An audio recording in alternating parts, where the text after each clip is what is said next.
Versatile four-wheel drive tractors were valuable workhorses for many years for Doug Dodds of Souris, Manitoba. Now that he's retired from farming, he has the opportunity to enjoy collecting and restoring them. Versatile sold their first tractors in 1966, and the Diesel 100 and the Gas 100 were sold for 1 year only. Right now, Dodds is driving a rare D-100. I don't think there was ever any worked in the field in this area. There is some around. I know where there's a few. There's a few collectors that are gathering them up. I don't suppose there's any more than 30 or 40 left because they come out in 1966. They're pretty old, and they weren't that well built. Like, they're not really strong if you're too rough on them. So a lot of them have disappeared, I imagine. When his son Cam and grandson Rhett aren't busy running the family farm near Elgin, they have been helping Dodds with his ongoing Versatile restoration projects. He says when the 100 series first came out, other tractor manufacturers were building four-wheel drives, but they were complicated and relatively expensive.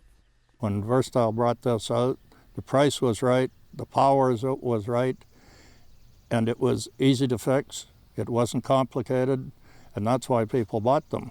And this was just the start. Their next Versatiles were a lot better built tractors, more horsepower, and still they kept the price down and easy to service. That was one of their big selling points.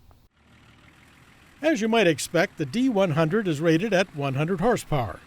Even though Dodds farmed with a number of Versatile tractors, he never did run a D100 in those days. The people that did, I've talked to a few of them, and they thought it was wonderful, and it was at the time. But nowadays, you couldn't get, Rhett would never take this tractor out in the field and drive it. He'd laugh at you. Yeah. It's too high, it's too dirty, too noisy, but they did do a lot of work.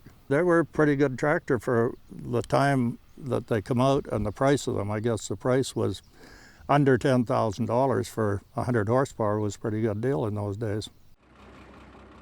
Dodds estimates Versatile only built about 80 D100s and 20 G100s, making them very desirable tractors for collectors.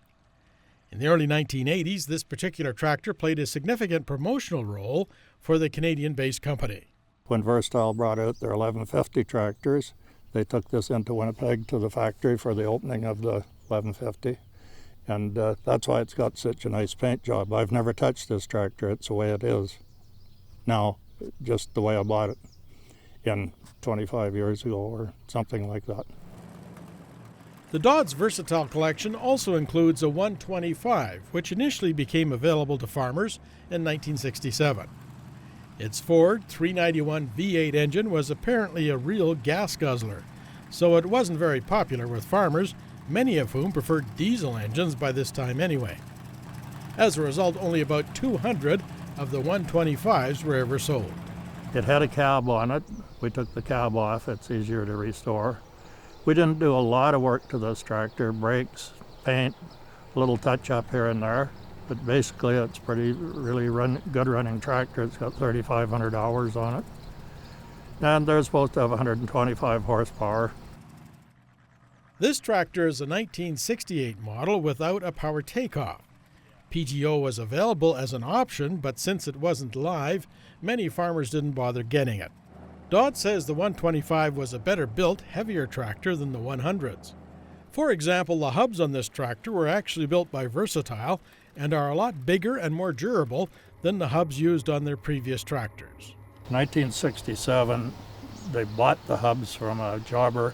They're a lot smaller hub. Versatile in 1968 started building their own.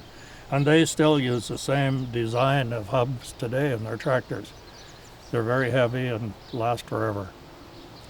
The other ones were a lot smaller and more expensive to repair. Dodds also showed us a pair of unrestored Versatile tractors.